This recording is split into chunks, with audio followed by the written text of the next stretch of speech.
Le traitement du pied-bot varus-équin par la méthode fonctionnelle associe kinésithérapie et moyens de contention. Dans la majorité des cas, les corrections obtenues sont satisfaisantes, comme cet exemple de pied-bot sévère à la naissance et le résultat à 2 ans.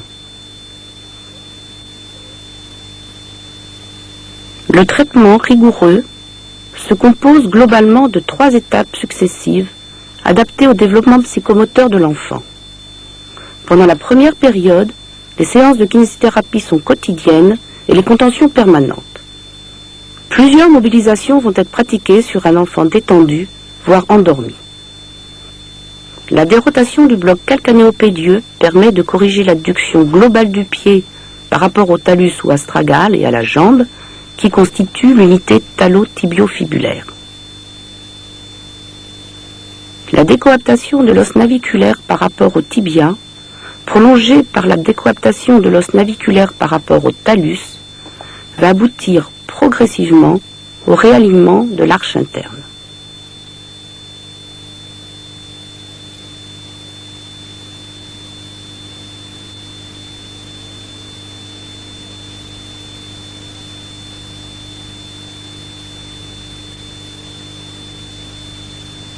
La correction de l'équin peut faire l'objet de différentes prises d'étirement du tendon d'Achille par traction du calcanéum exclusivement, interdisant ainsi toute fausse correction sagittale dans l'articulation médio-tarsienne.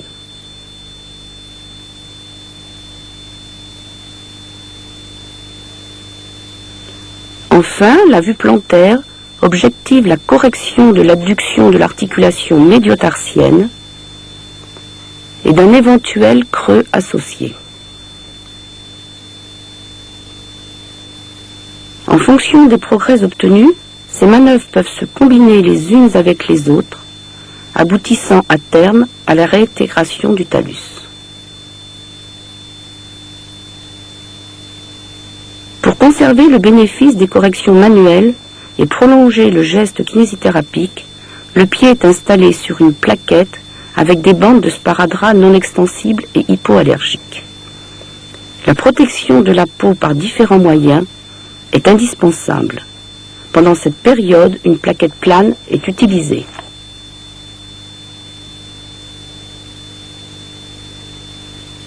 Deux bandes posées sur le bord interne du pied exercent une traction bipolaire opposée de l'arche interne.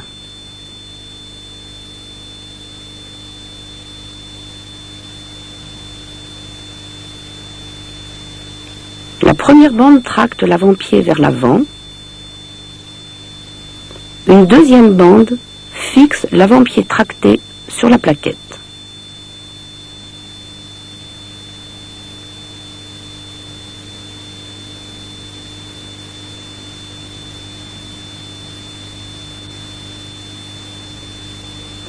La troisième bande étire l'arrière-pied vers l'arrière.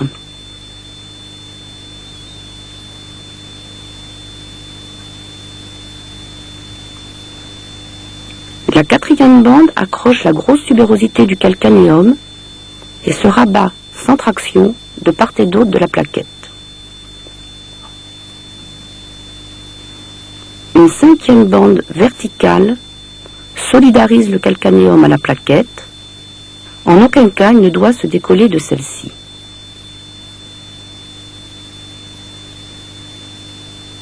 Une bande dite en spartiate est collée sous le médio-pied.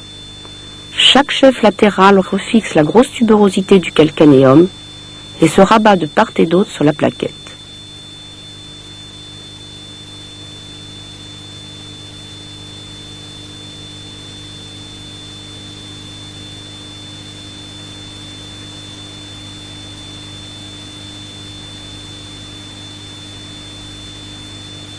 Une septième bande verticale de calcanéum assure d'une bonne solidarisation.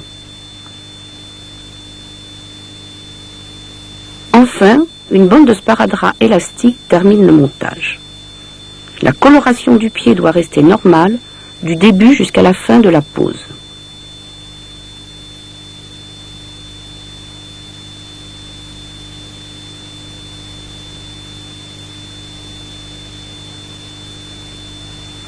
corriger le pied par rapport à la jambe, une attelle fémoro-pédieuse est adaptée en fonction des données cliniques. Elle n'est jamais hypercorrigée.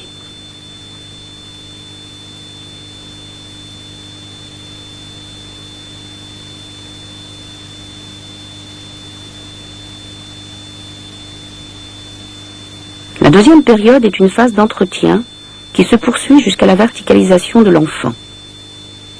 La kinésithérapie est pratiquée 3 fois par semaine. Les mobilisations effectuées sont les mêmes que dans les séquences précédentes.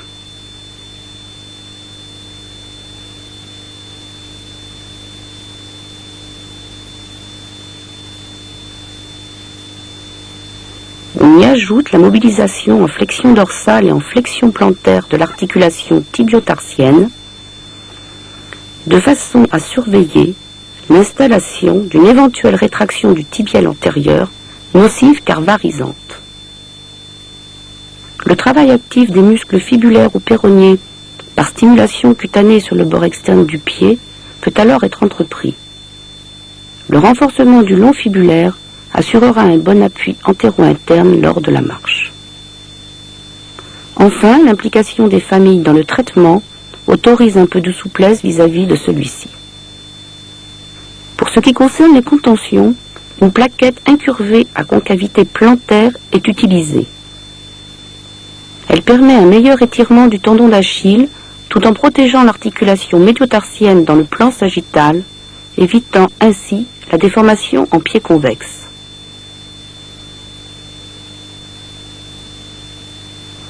Dans la journée, une attelle courte est suffisante. Elle laisse plus d'autonomie à l'enfant qui va acquérir la station assise puis le 4 pattes. La troisième période est celle de la verticalisation et de la marche. Plaquettes et attelles courtes ne sont pas une entrave à ces acquisitions. Plus l'enfant va se verticaliser, plus il est libéré des contentions dans la journée.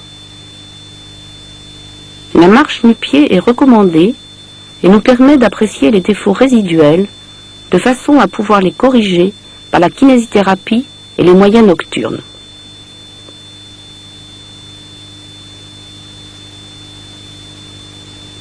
Dans 70% des cas, les résultats sont bons et les enfants ne seront pas opérés.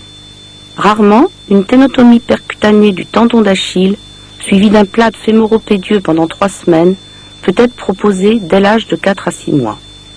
Ce geste, à minima, facilite la poursuite du traitement kinésithérapique.